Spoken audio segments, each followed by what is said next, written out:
তোমাদেরকে সাথে একটা জিনিস দেখাবো, সেটা আবার রান্নার রেসিপি। তো সেটা হচ্ছে দইয়ের জুস।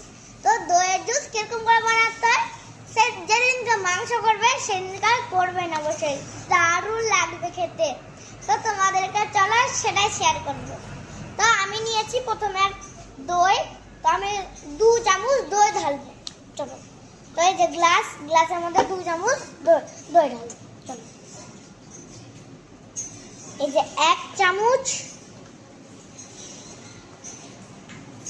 2 চামচ। তো আমার দই ঢালা হয়ে গেছে। এবার আমি ঢালবো জল, তারপর একটু করে জল ঢালতে হবে।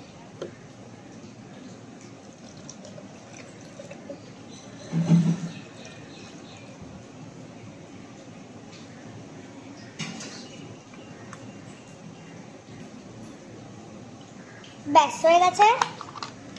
এবার নিব আমি খালি একটু লবণ, একটু খালি, বাপরে খুলছে না। আমি একটু খালি লবণ নিব, একটু। এই যে আপনি এইটুকুনি লবণ নেবেন।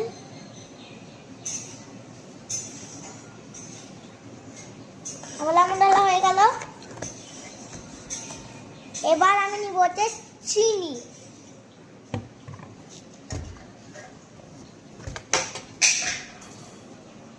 এই যে চিনি আমাকে সেম দই যেরকম ঢালা 2 চামচ, এটাকে আমি 2 চামচ ঢালবো ভরে।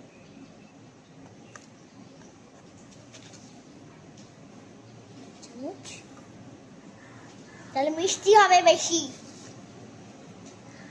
2 চামচ। তো লাস্টে আছে হচ্ছে চাট মশলা। তো চাট মশলা দিলে না দারুণ লাগবে। চলো, এই যে চাট মশলা, চিপসের মতো স্প্রিং গার্লের মতো। এই যে চাট মশলা 1 2 3 4।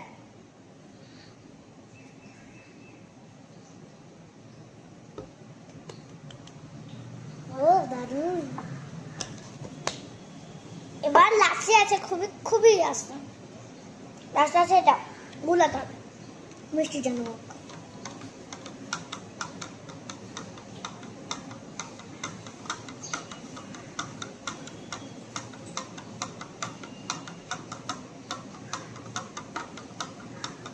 দেখি একদম খেতে লাগে, আর একটু লাগবে।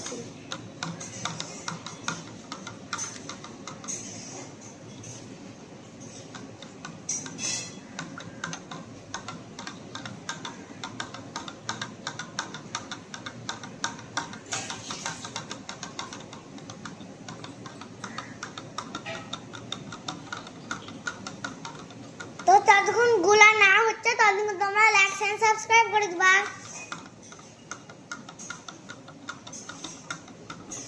আমাদেরকে খালি চিনিটা মেরিনেট করতে হবে। ওই জন্য চিনিটাকে আমরা করছি, চিনিটা এখন দিলাম। তো দেখো দই দেখা যাচ্ছে।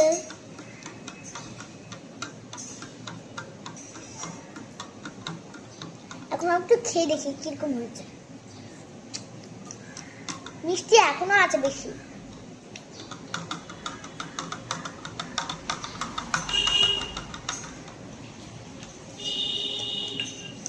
চাট মশলার আসছে না, চাট মশলা দিই।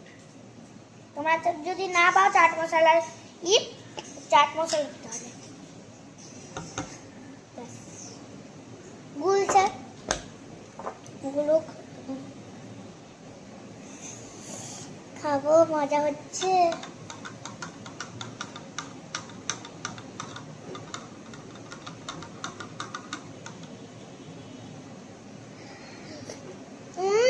দারুন। তো কেমন লাগলো ভিডিও, লাইক এন্ড সাবস্ক্রাইব করে দিবা। তো অবশ্যই এটা করবা, যেদিনকার মাংস আনবা সেদিনকার করবা। Bye bye.